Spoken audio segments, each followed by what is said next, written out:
Good afternoon and welcome to the 73rd of the COVID Calls. This is a daily discussion of the COVID-19 pandemic with a diverse collection of disaster experts. My name is Scott Gabriel Knowles. I'm a historian of disasters at Drexel University in Philadelphia. Today we have a discussion and performance with Marco Leonhard, the director of East Winds Incorporated and the musical director and lead performer for Tycosa and East Winds Ensemble. You can catch COVID Calls live every weekday at 5 p.m. Eastern Time on YouTube. Just go to COVID Calls and look at the COVID Calls YouTube channel to watch. You can hear COVID Calls recorded as podcasts on Spotify, iTunes, Podbean, or anywhere you get podcasts.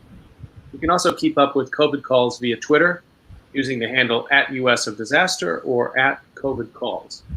Please do help spread the word and send suggestions for guests and topics. Please feel free to suggest yourself as a future guest. As of today, June 24th, 2020, there are 9,295,365 confirmed cases of COVID-19 globally, according to the Johns Hopkins University Coronavirus Resource Center. That's up from 9,158,912 cases reported yesterday. Of those, 2,366,961 are in the United States, and that's up from 2,329,637 yesterday. There are now a total of 121,746 deaths from COVID-19 reported in the United States, from 120,913 deaths reported yesterday. I'd like to introduce you to my guest today. We really have a special COVID Calls today. The first time we have live performance on COVID Calls. And we've had art on COVID Calls, but we haven't had music. So I'm really, really thrilled to introduce Marco Leonhard, who's the director of East Winds Incorporated and the musical director and lead performer for Tycosa and East Winds Ensemble from 1995 until today. Marco lived and performed in Japan for 18 years as a member of the legendary taiko group Ondekoza, under the director Takayasu Den. In Ondekoza, he mastered the taiko, the shinobue, the no flute, and he mastered the shakuhachi under Katsuyo Yokohama. And he'll tell us all about that in a few minutes. Since 1981, Marco has toured and taught internationally. He's performed as a soloist with Tycosa and Ondekoza numerous times at Carnegie Hall, Suntory Hall, Osaka Festival Hall, Madison Square Garden, Tchaikovsky Hall, and International Performing Center in Moscow, among others. With his knowledge of 7 languages, he's presented educational programs in several languages throughout South America, Europe, and Japan. In 1995, he was the critically acclaimed shakuhachi soloist for the New York City Opera's premiere of the opera Kinkakuji and Voyage X with the Juilliard New Music Ensemble. Many other travels along the way, and I can't wait to speak with him about all of it. Marco, thank you so much, and welcome to COVID Calls. Thank you. My pleasure. I'd like to start, if we could, the way I have with these calls, and just getting a sense of where you are and how things are there. So where are you calling in from, and what's the pandemic situation there like today? Well, I am in the northern tip of Manhattan, so it's called Inwood, north of Washington Heights, for those who are familiar with the city. And, well, the area actually right across the river in the Bronx and a little north of here was sort of where a lot of cases were a couple of months ago, but now it's gone fairly down. So we're doing much better. And it seems they're closing the state borders closed for quarantine, it seems. But otherwise, I mean, here we're doing pretty good. And so every day I've been playing, when they started playing for the healthcare, I've been going on the roof. We have a roof where we can go, and I've taken my drums and played from 7 to 7:05, 7:10, and sort of also cheering not only the healthcare worker, but also the neighborhood, the neighbors, and having a hard time to cope with just being in lockdown. So I've been able to do that. It's been almost 3 months now doing that. And so people sort of ask, when are we stopping? And I'm like, I'm a musician, and probably nothing's going to happen for a long time. So I feel I'm up there. I get to practice, and it's my studio in the outdoors, and I think I'm ready to play till somebody complains. Can you tell us a little bit more about these 7 p.m. tributes to the health workers in New York? Maybe not everybody's heard about that. Well, in New York, I probably started in Europe when the news was showing these in Italy. I think people singing on balconies, and so in New York they started to do it at 7 p.m. In Europe, I think it was much later, like 9 p.m. I think in Switzerland. And so at 7 p.m. people started banging pots or just making a lot of noise, cheering. I think it was when the new sort of doctors and the shift was changing at 7 p.m. That is one reason.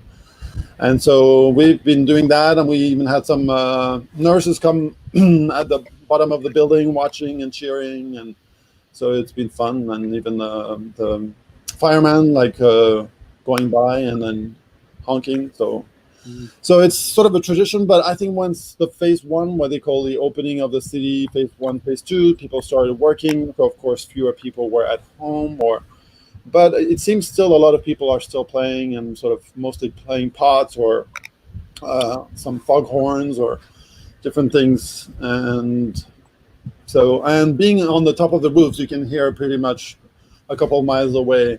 These taiko drums are traditionally played in festivals, so they can be heard. They were to be heard very far away, and so in that same tradition, is sort of purifying the town of the bad spirits and the evil. So it really plays a great role. I mean, it's still pretty much centuries after or thousands of years of being played in Japan, now sort of still plays a role in that same way of trying to get rid of the bad spirit. Well, we have a great hour planned. We'll have some conversation. And you mentioned the volume, power of the taiko drum. And so that's why we're not going to have you play it there in your apartment. Yeah. You were kind enough, are pretty understanding, but still, yeah. Right. But you were kind enough to share 2 clips, and we will show both of those so that people can get a sense of the taiko. And then also you were kind enough to agree to play a couple of the songs on shakuhachi there in the apartment. So we'll have that, and then a chance to find out more about you as well. And along those lines, I just wanted to ask, how did you first get involved in taiko? Well, it was a sort of an exchange program. So when I grew up, exchange programs going to different countries was a little more popular. People were more open to that. And now people tend to do that more in colleges for just the summer. So I spent a whole year. It was part of a program before going to college, to spend a year in sort of a host family. And so I chose to go to Japan. I was one of the few to want to go to Japan in the 80s. It wasn't very popular to go that far, and especially not knowing the language. And so I decided to go to Japan. I arrived there. The moment I arrived, I felt like I fell in love with the music and everything, and I wanted to just stay longer. And from probably the first week, I was trying to find ways to stay more than 1 year. And eventually I came across this Japanese music group called Onde Koza, which means a demon drum group, that I joined after my exchange program. And after that, thinking maybe I'll stay just a couple of months, that turned out to be 18 years. Wow. And so where were you living first in Japan? So first I was supposed to be in Aomori, but something happened with the host family, so I ended up in the Osaka area, in the suburbs, in a town called Ibaraki. And so I spent mostly my time in the Osaka area. It's between Osaka and Kyoto. And after that, I had to do some programs, so social programs. So I actually worked in the slum area in Osaka. It's not very well known that there is somewhat of a slum, or sort of a poor area in Japan. And it's mostly actually men who are sort of homeless.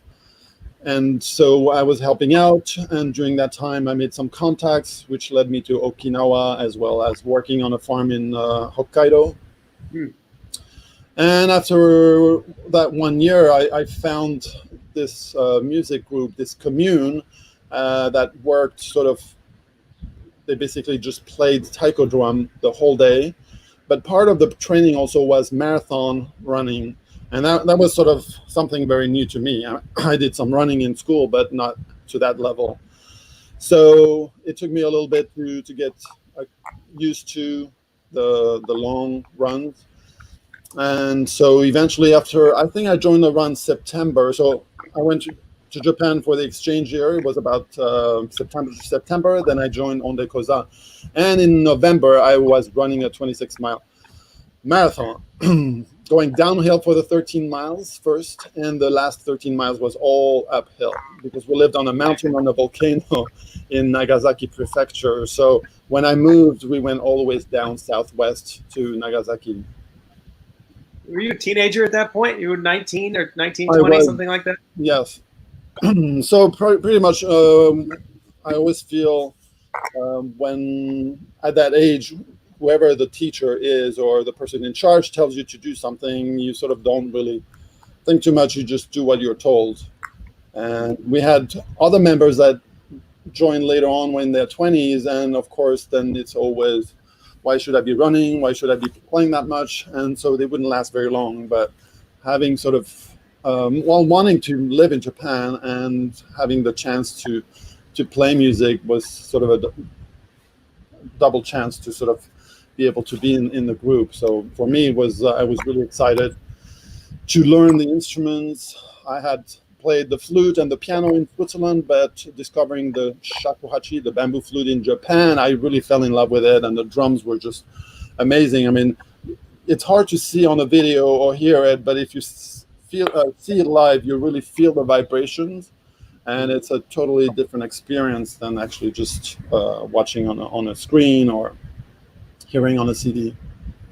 Well, why don't we go ahead and show one of these clips, and then we'll talk more about your teacher, Kageyasu Den, is that right? And what the process of becoming a master in taiko is really all about. So we're gonna, I think you've already set this up for us a little bit, but this is on your rooftop in the Inwood section of Manhattan. Right, and then the camera is sort of facing south, so you could see sort of part of the tall building, Midtown, the Empire State.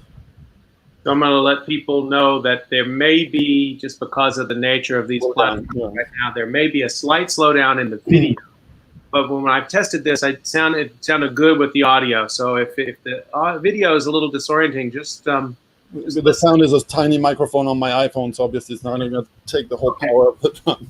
But I think it's still going to be powerful. So let me bring this into the frame here, and we will show this.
The neighbors are playing as well. So that's great, and you're very enthusiastic accompanists Yeah. that are playing along with you there. It depends on the day. Sometimes there's five different neighbors playing the parts. And sometimes they like to come right next to my iPhone. So. Yeah. So you said that would be played. So traditionally in Japan, the taiko drums would be played at festivals. Religious festivals, mostly Shinto festivals. So yeah.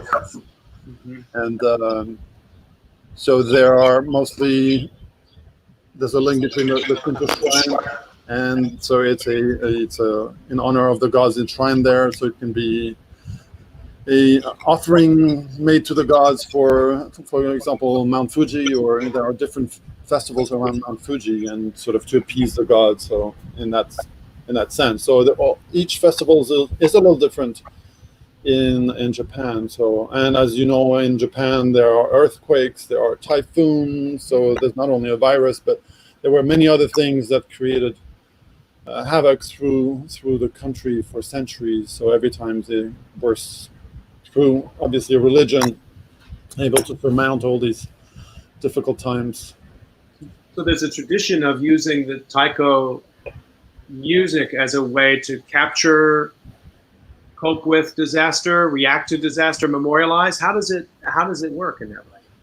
Well, I'm not sure about memorial. I mean, it's more sort of to appease the gods. So they know they'll be angry at times, but by giving offerings, sake, once or twice a year, celebrating, they hope it will appease these gods.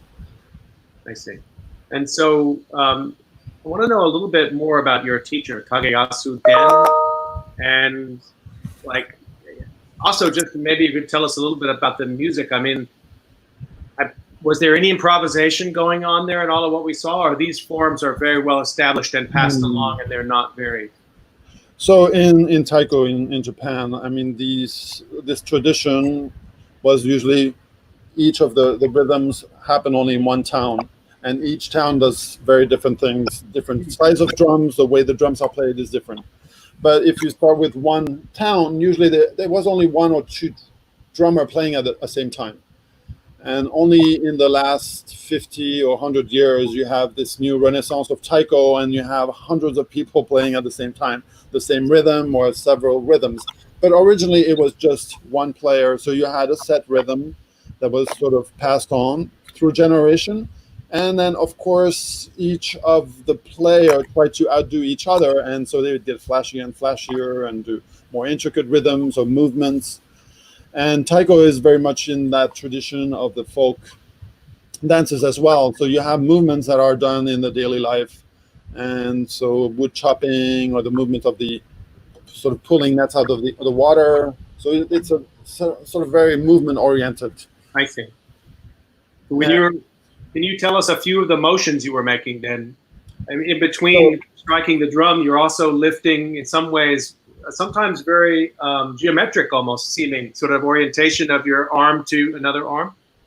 Right. I mean, sometimes it becomes more like stylized, but originally, I mean, you have like these big waves they had in Japan. So you sort of have nets, sort of pulling nets out of the ocean, and also sort of making like the movements of the wave. So with your arms, you have these movements that sort of try to symbolize like a wave. And there are some names of rhythms, for example, called big wave, small wave. And so there's a sort of a big link into like nature and those rhythms. So they were taken from and used in different ways. So, but also like obviously, well, wood chopping also, you have simple movements that are used, but mostly it's the rhythms are in 2/4, 4/4, and then once in a while you have a 3/4 thrown into it. But unlike Korea, it's more sort of in a 2-bass rhythm in Japan. So it's more like a grounded where farmers walk. It's not so much a horse sort of country. It's more walking, fishermen. Yeah. You were telling us about your preparation. So take us back to when you were just starting, really getting serious about taiko. How many hours a day were you drumming? So it was a commune. So basically you started with a 5:55 or 5 a.m. Run, about 10 miles. But before that, we played the flutes for 5-10 minutes. And all together, just like holding a long tone, sort of using your breath. And after that, when we sort of waking up, then we went for a run. And that was about 5 to 10K. So it was basically a run around the town, and it was a set course. And after that, so then somebody was preparing breakfast, so usually had to come home a little faster. And then as we finished, we'd run another sort of set of 10 sprints uphill using the flute. So once you're out of breath, you play the flute till you're back to normal breathing, and then you put your foot down and you do another dash. Wow. And then in the afternoon, so after that, after breakfast, we'd play about 3-4 hours till lunch. And so we had to tighten the drum, we had to prepare the drum, and then play for a little bit. And in the afternoon, again, from 2 to 4, 5 o'clock, we played some more drums. And then we went for a long run. So that was about 10 to 20 kilometers or miles. So it depended. So sometimes it was a long run, sometimes, but at least I would say 8 to 15 miles as an afternoon run. And then it was sort of the end of the day. But in between, so if you had another instrument or you wanted to study something else, I studied the shakuhachi, the bamboo flute. So during that early morning, I had maybe an hour, like in between when everybody was taking a siesta, I was playing the flute, practicing, and afterwards I was just also practicing. So I was really having a full day.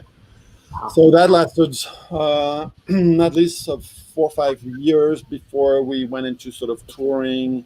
And then during the tour, I would always have my flute with me, and we'd try to practice, and we still ran a lot. And then from 1990, we did one thing, which was after doing yearly marathons in New York, Boston, where we set up the drum right after the finish line, we'd always, after having finished the marathon, we'd go to the drum and play for another hour or two. That was part of our training. See.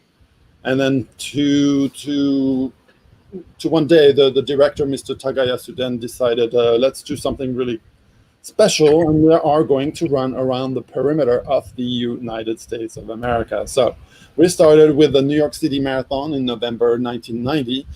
And after that, we had a concert at Carnegie Hall. And a week later, we started our sort of run, and we headed first to Florida. And that took a few months, half a year. And then we ran back to Atlanta before heading to New Orleans and all the way to San Diego. Then we did the whole West Coast all the way to Seattle before crossing back through Chicago to New York. That took us 3 years, and it was about 9,000 miles altogether for the whole run. But then we stayed in the town sometimes, so we actually probably ran more than 10,000 miles during that time period. It's remarkable. Could you just explain, we'll get back to the music in a second, but yeah, what you see as the connection? I understand maybe the training for breath and for concentration, but maybe at a deeper level, the connection between the kind of state that's achieved with that kind of running to the music? Well, I mean, as a commune, so basically, as it started, you go back to the start of the commune, there were young people in the 70s unhappy with sort of there was a student movement, and with the education, the way it was, the order was, the professors and the teachers, the students. And so there was sort of a strike. And so during that time, a lot of students wanted to do something else. And Mr. Den sort of came up with this idea of, let's start sort of a university, but of music, of arts, and bring it to abroad, to introduce Japan in a different way. That was sort of the start of the group. But having these young people come, and at first, of course, they practiced together, but in the evening they wanted to go have fun, and they would go in the village and have drink and never wake up in the morning. So one day Mr. Den was really fed up with it, and he set some rules: no more drinking, no more alcohol, no newspaper, no TV, and then just practice and run. So he wanted us to get really tired running and spending in physical exercise through the day, and so that we could focus more on the music. And so I joined the group about almost 10 years after it was formed. So it was sort of the second wave, and by then already some set rules were set. And so part of the training was basically, if you play taiko, you need a lot of stamina, and playing and running, you sort of build up a way on. Running a marathon, you have to sort of keep your energy to the end. So in a concert also, you have to keep the energy and not give everything at the beginning, and still have something for the big finish. Mm-hmm. So in that same way, you sort of have the stamina and sort of control your energy. And I would say that sort of plays a role with the running. You were telling us a minute ago that you, instead of napping in the afternoon, which you probably should have been, you were learning to play shakuhachi. Yes. And maybe you could play something for us now? Okay, sure. I'll start with the well, a shorter one. So this is the shakuhachi. It's a bamboo flute. It has only 5 holes, 4 in the front, 1 in the back. It's an end-blown flute, and it has sort of sharp edge. Basically, so just a piece of bamboo, very rudimental, very simple. And though it's very simple, it's actually very expensive in a way. For just being a piece of bamboo, these flutes can go from easily for a beginner $1,500 to $10,000-$20,000 just for a piece of bamboo, and just depending on who the maker is.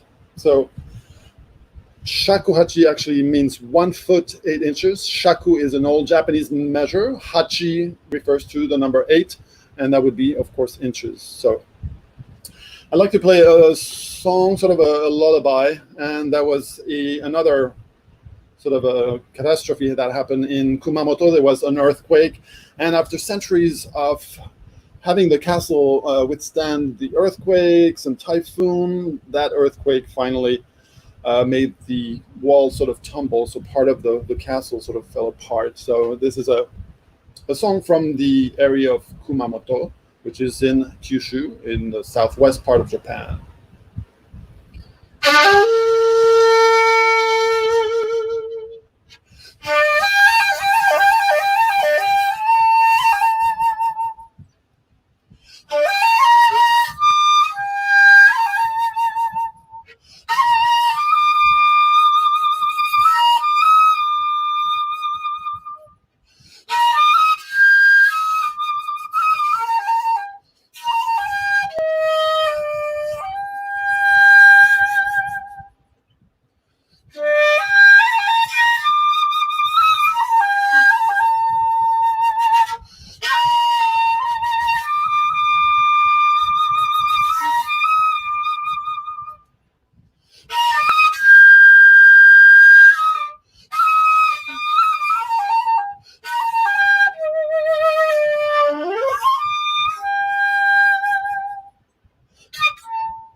That's amazing. Thank you so much for that. Welcome.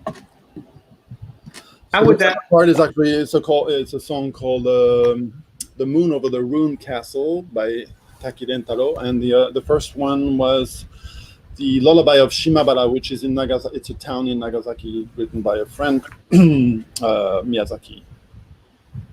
And so these are reacting. Well, the first one you said sort of reacting also to an earthquake.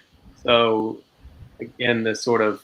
Well, I mean, I just played it because it has the theme of Kumamoto, so I thought link those two together. Yes, absolutely. Are people writing music at this time?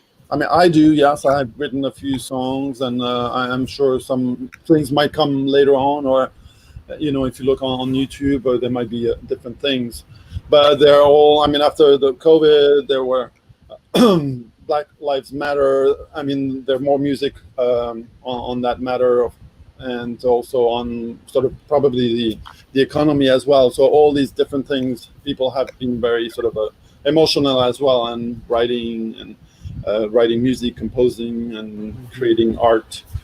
And it seems, I mean, from the very get-go, the beginning in March, I mean, the arts in education movement, I was online, and within weeks, I mean, people were trying to figure out things. I mean, we have to help the children do education, we have to bring the music to them, and we did videos, and I created many videos for arts program for students. Some didn't have computers, but had a TV, so in Baltimore, they had an educational program, and people would watch that. But if it's just more sort of a study in between, you need a little more fun. So they had these 3 minutes called Artsplosion. And so we came up with different introduction to Japanese music or origami or all kinds of things. And I think it's important. And also people always, the moment they're sort of stuck somewhere, I mean, the music sort of helps them cope with different things, art, or looking at something, or reading a book, or watching movies, or this is all art related, but it's the last thing, that's the first thing that gets defunded, and the last thing that gets funded. Can you say a little bit about the role of taiko in Fukushima? Because I know you and I talked a little bit about that before. It's been an important part of the culture there, and maybe some aspects of it lost through the disaster. Yeah, so I mean, Fukushima was actually, I wasn't in Japan at that time. I was touring Russia at that time, but the area actually has a lot of music and a lot of taiko groups that were in that area, and some were wiped out. I mean, some drums were destroyed, of course, and some people got away and had to move away, especially the ones who lived in the area of the Fukushima Central, the nuclear power plant. And I have a friend who actually was a security guard at the power plant, and I went to see him 2 years ago, and he invited me to his house. He lives closer to Fukushima City, which is far enough that it's okay. And so they were trying to regroup with his taiko group, but everybody had moved to different parts of Japan. And once a month, they were trying to get the people that were in the Kanto area to be able to play. And so they had this gym that they were able to use and bring the drums there once a month and to be able to practice. And I have some friends. I've been teaching around in Hawaii a lot, in South America. And in Hawaii, there is a lot of the immigrants that came to Hawaii actually came from Fukushima. And in the early 19th century, I guess. And so they have a link with Fukushima. And before even that earthquake happened, they sort of tried to go back to their roots and meet the people, go to Fukushima, as they were playing some songs called Fukushima Ondo, which is a dance, a summer dance, a Bon dance. And so they brought the taiko, they brought the people from Maui, and they went to Fukushima and made contact. And the music had changed through the centuries. The music that they were playing actually was not played anymore in Fukushima. But the elderly, the ones that were 70, 80, 90 years old, sort of recognized the melody and said, oh, I remember this song. The speed of the song had changed, though. So it's always a speed thing between old times and modern times. Things tend to go faster and faster sometimes, and so they sort of passed on. And then this accident happened. So a lot of people from the Fukushima, the taiko group, had to go away. The festivals had to be shut down. Of course, people couldn't live there. And one of the taiko masters was sort of wanting the group in Maui to learn the song, and the Maui group said, well, we'll actually learn the song and we'll keep it in Maui, and whenever it's safe again, we'll teach people in Fukushima again, so that tradition is sort of not lost at all, and it will be passed on. So I thought that very, very sort of very kind of them, and very, very sweet to be able to to pass on a tradition going through past oceans and times. I had experienced something different when I was in Aichi Prefecture, close to Nagoya. In the 50s, there was a big typhoon there, and that wiped out sort of the lower area, the land south of Nagoya. And there was a temple that had a taiko piece there, and that was wiped out. And we, maybe in the 90s, late 80s, actually, we went there to learn a song. And the teacher there told us that during the typhoon for about 10, 15 years, the festival had sort of not happened anymore. But as a youth, he had played the drum and the flute, and so it took him some time, but he wrote everything that he remembered. He wrote it down, the flute part, the drum part, and started teaching to children.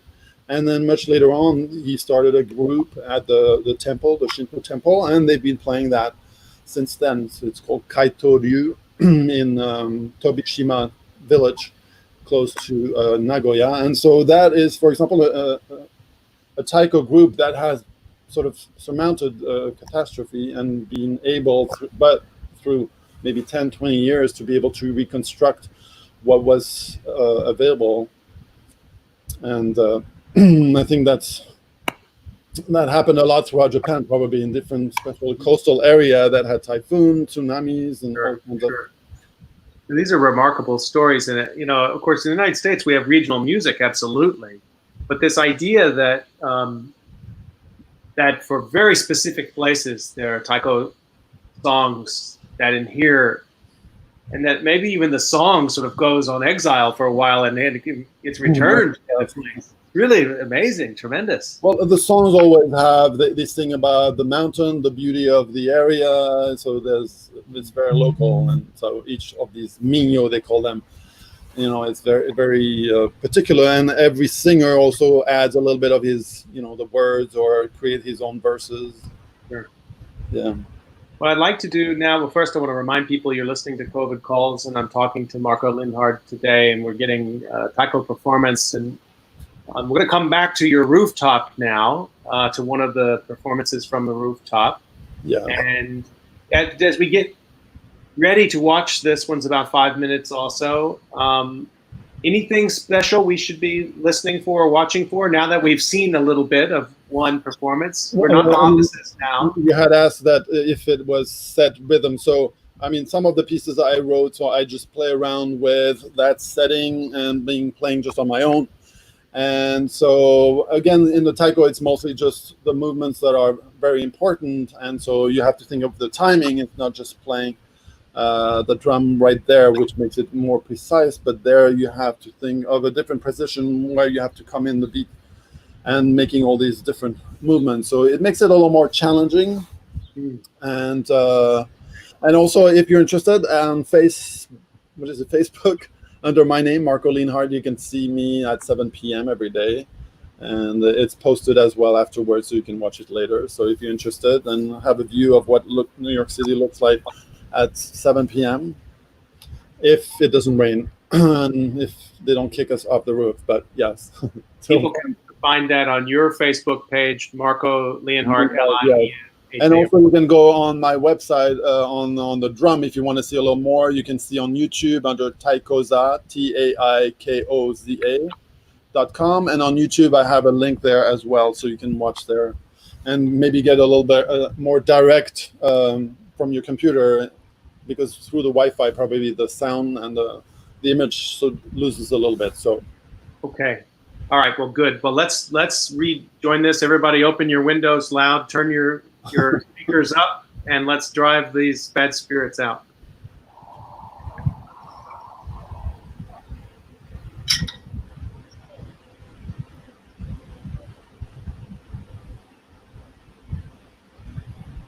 I don't think there's sound, but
Wow.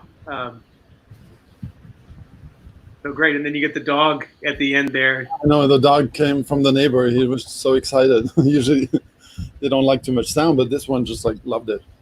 The great moment about 6 minutes. I've watched this a few times, and it's about 6 minutes into it. You turn sideways, and you just have this huge grin on your face, and you just seem like you're really having a great time doing it. It's great to see also all the people. I mean, playing cans as well. But you see their energy is up. You know, even for that day, maybe the whole day we were down and depressed.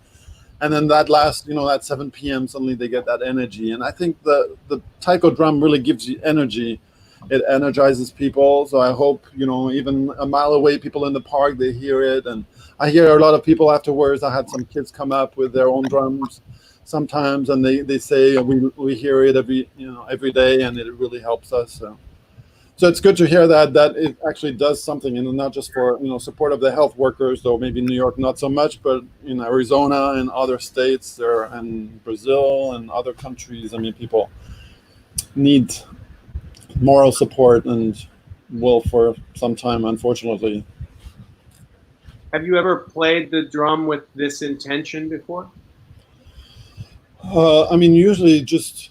I mean, in a way, I try to communicate sort of my experience, my joy of taiko. I mean, through what I experienced, like bringing images of my time in Japan, and I mean, it's mostly joy. So I try to bring sort of a positive energy to it, and but I mean, surmounting different things, difficult times.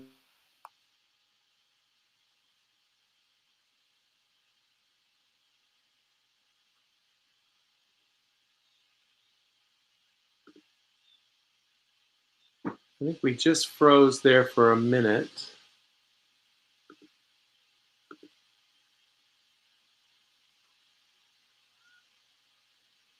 I'm sure we'll get Marco back here in a second. Let's see here. Bear with us for just a second, folks.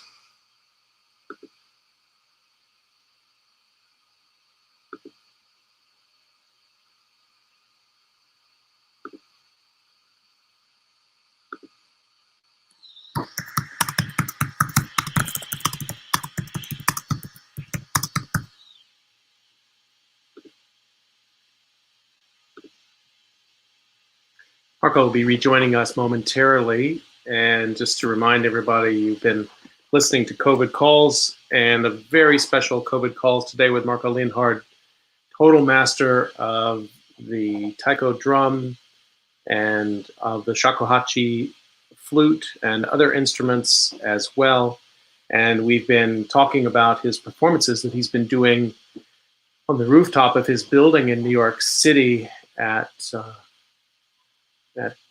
7 p.m. every evening as a tribute to the essential workers and to the health workers. And as you've seen from those two clips, the accompaniments he's also had with people banging, some of whom are banging cymbals, or maybe also traditional drums, and others who are just beating pots and pans. So it's a real coming together of neighbors with their instruments there, some more formal and some informal. Marco, you're back with us, and I was just bringing people back to context. It's totally fine. It's a busy time of day, and I think sometimes the platform gets busy too.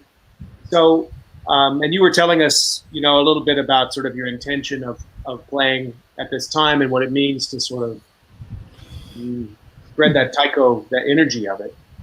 Yes, I'm going to try to help and cope. And I was talking about being in Moscow, and after the big tsunami, sort of playing with that, hoping sort of everybody was the family and friends were safe.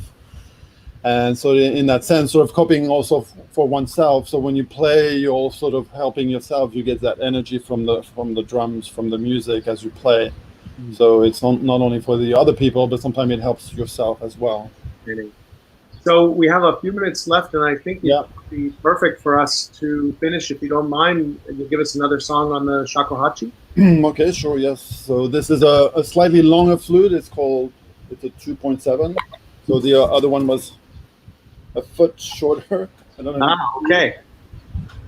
And this is used originally for meditation. So it's more like a meditation piece. And this is called Yamagoe, which means going over a mountain pass. But I consider the mountain pass being actually difficulties or a hard time in your life. And so you can take it in that way.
Slightly abridged version of so Yamagoe.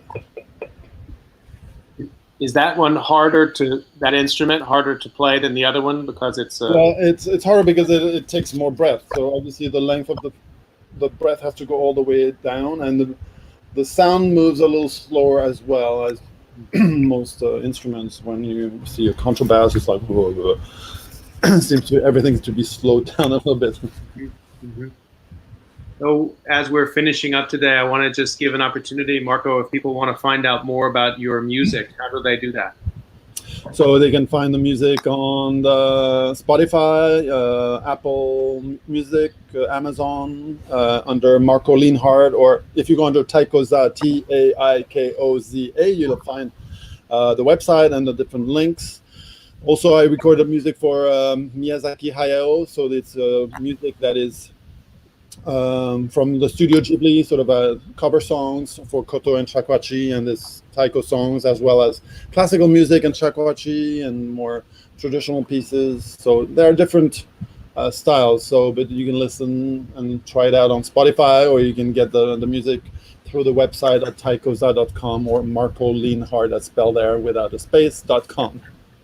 Hopefully it won't be too long before you're performing again around the world as well. I hope so, yes, but we'll see.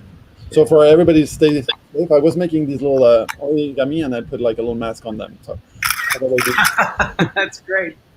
That's amazing.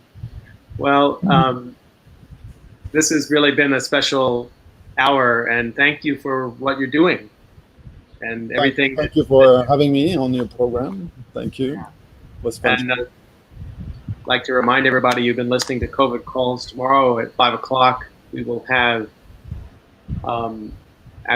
return to our ongoing discussion about pandemics in history. I have 4 historians tomorrow, because you can never have too many historians. We're going to talk about the history of medicine, and we're going to have a really great discussion tomorrow about pandemics in pre-modern history, including Roman Empire. And so that's going to be a really good conversation. And you can catch us every weekday, 5 p.m. right here on COVID Calls. Marco, stay healthy. And thank you, Richard. Same to you. Everybody. You're headed up on the rooftop now?